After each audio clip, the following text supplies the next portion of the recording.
এই যে 15 দিনের মধ্যে কোচ সিলেক্ট করে ফেলা, একটা দেশের হেড কোচ 2 বছরের চুক্তি, মানে লম্বা সময়ের বা প্ল্যানিং, অনেক কিছুই তো থাকে একজন কোচকে ঘিরে।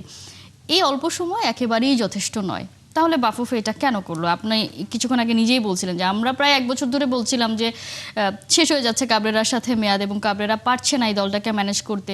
তাহলে তখন কেন প্ল্যান ভাবা হয়নি? তখন থেকেই কেন আসলে চিন্তা ভাবনাগুলো বাফুফের ছিল না?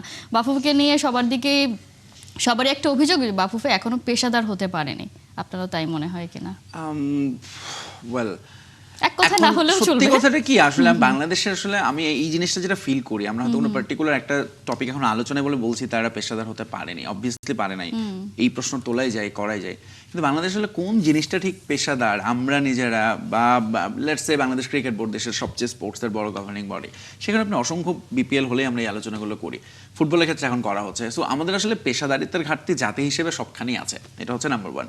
আর নাম্বার 2 হচ্ছে যেটা ফুটবলের এই গত 1-2 বছরে যদি আপনি এই জিনিসগুলো কভার আপ করতে না পারেন, তার মানে এটা একটা অ্যালার্মিং যে সামথিং ইজ নট রাইট। কেন আমি বলছি 1-2 বছর আপনি না পারেন? দেখেন, এই সময়টা আপনি যত রকম সাপোর্ট দরকার, ফ্যান, স্পন্সর, গভর্নমেন্ট এবং সব স্টেক হোল্ডাররা কিন্তু ফুটবলের সঙ্গে আছে, যেটা বলে ফুটবলের উত্থান। এটা কেন হয়েছে? বিকজ মানুষ এখন ফুটবলটা নিয়ে কথা বলছে, আমরা দেখছি ফুটবল, বাংলাদেশ ফুটবলে আগের চেয়ে ভালো করছে লেটস সে।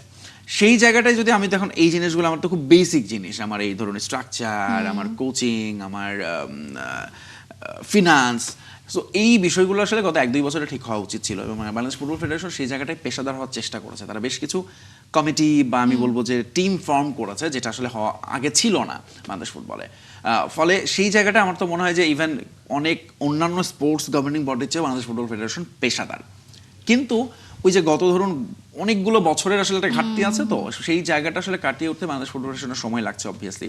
কিন্তু একই সাথে হ্যাঁ, এই জায়গাগুলোতে তো অনেক অনেক কিছু করার আছে। কেন ধরুন আমাদের শুধুমাত্র এই কোচের ক্ষেত্রেই না, যে কোনো ক্ষেত্রে আপনি দেখেন, ফুটবলারের ক্ষেত্রেও কাউকে ধরুন আনা হবে বা নেওয়া হবে, এবং সেটা নিয়ে এত রকম আলোচনা চলে, এবং কে যে আসলে ঠিক মূল কাজটা করছেন দায়িত্বে, বাংলাদেশ ফুটবল ফেডারেশনের ভেতরেই দেখবেন যে আপনি 2-3 জন 2-3 রকমের কথা বলছেন।